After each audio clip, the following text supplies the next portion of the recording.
السلام علیکم ورحمۃ اللہ وبرکاتہ۔ الحمد لله نحمده ونستعينه ونستغفره ونؤمن به ونتوكل عليه ونعوذ بالله من شرور أنفسنا ومن سيئات أعمالنا، من يهده الله فلا مضل له ومن يضلله فلا هادي له، ونشهد أن لا إله إلا الله وحده لا شريك له، ونشهد أن سيدنا وسندنا ومولانا محمدا عبده ورسوله. أعوذ بالله السميع العليم من الشيطان الرجيم. بسم الله الرحمن الرحيم. شهر رمضان الذي أنزل فيه القرآن هدى للناس وبينات من الهدى والفرقان. قال النبي صلى الله تعالى عليه وسلم: إذا دخل شهر رمضان فتحت أبواب السماء وغلقت أبواب جهنم وسلسلة الشياطين، وكما قال عليه الصلاة والسلام. درود شریف پڑھ لیں. اللهم صل على محمد وعلى آل محمد كما صليت على إبراهيم وعلى آل إبراهيم إنك حميد مجيد. اللهم بارك على محمد وعلى آل محمد كما باركت على إبراهيم وعلى آل إبراهيم إنك حميد مجيد. بزرگان محترم معزز سامعین، رمضان المبارک کا یہ عظیم الشان مہینہ ہمارے اور آپ کے آپ سے گزر رہا ہے. ہم اور آپ اس ماہ مبارک کے اندر جو عبادات کر رہے ہیں، ان تمام عبادات کا اجر اللہ رب العزت اتنا زیادہ دیں گے کہ ہم اس کو دنیا میں سوچ بھی نہیں سکتے ہیں. نمازوں کی پابندی، قرآن کریم کی تلاوت، اسی طریقے سے ذکر و اذکار کی کثرت، صدقات نافلہ یا واجبہ جو ہم اور آپ اس ماہ مبارک کے اندر خاص طور پر دیتے ہیں، اسی طریقے سے رمضان المبارک کے اندر جو تراویح کے اندر قرآن کریم کی تلاوت ہوتی ہے اور قرآن کریم کو سننا اور اتنا وقت نکال کر کے اپنے آپ کو عبادت کے اندر تھکانا، روزہ جو اسلام کی اہم ترین بنیاد ہے، بنی الاسلام علی خمس، فرمایا کہ جس میں سے ایک روزہ بھی ہے. تو اس ماہ کے آنے پر انسان اپنی تمام خواہشات کو قربان کر کے اللہ کی رضا کو تلاش کرتا ہے، اور اللہ رب العزت اپنے ان مومن بندوں سے خصوصی طور پر ارشاد فرماتے ہیں کہ میرے بندو، جب رمضان المبارک کی پہلی رات ہوتی ہے تو میری رحمت کی نظر تم پر ہوتی ہے، اور بھوک کی وجہ سے جو تمہاری حالت شام کے وقت میں تمہارے منہ سے ایک بدبو نکلتی ہے، وہ میرے نزدیک مشک بھی زیادہ پسندیدہ ہے. تیسرے نمبر پر میں نے تمام مخلوقات کو تمہارے لیے دعاؤں میں لگا رکھا ہے، حتیٰ کہ دریا کی مچھلیاں بھی تمہارے لیے استغفار کرتی ہے.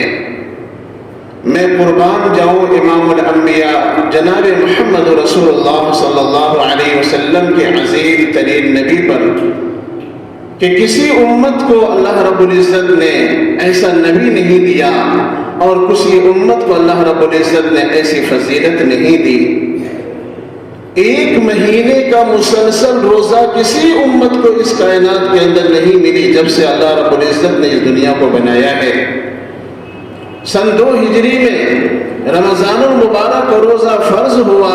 فرمایا کہ اس سے پہلے بھی امتوں پر فرض روزہ تھے، لیکن کسی کو کچھ ایام تھے، کسی کے کچھ ایام تھے، لیکن مسلسل ایک مہینے کا روزہ جو اللہ نے دیا ہے، یہ امت محمد صلی اللہ علیہ وسلم کی یہ خصوصیت ہے۔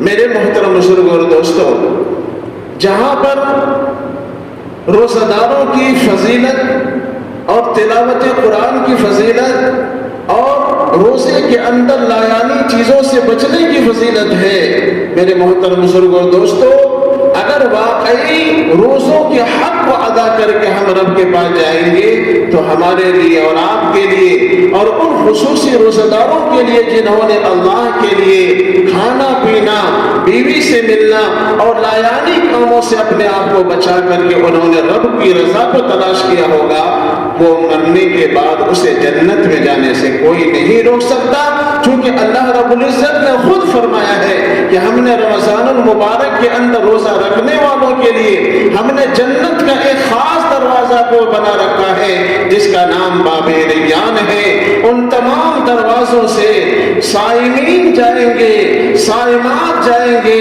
روزہ رکھنے والے مرد جائیں گے، روزہ رکھنے والی عورتیں جائیں گی۔ آج ہمیں اور آپ کو رمضان المبارک کے اندر جو عبادات کے اندر تھکتے ہیں، آج ہمیں اس کے اجر کا پتہ نہیں ہے۔ اس اجر کو اگر کھول دیا جائے، اگر اس کو ظاہر کر دیا جائے، خدا کی قسم ہم لوگ سجدے میں اور تلاوت قرآن میں گزار دیں گے، اور ہم لوگ نہیں چاہیں گے کہ ہم افطار بھی کریں، بلکہ یہ کہیں گے کہ اللہ ہمارا دن میں بھی روزہ ہو، رات میں بھی روزہ ہو، ہم تو چاہتے ہیں کہ روزے کی حالت میں آپ کے پاس آئے۔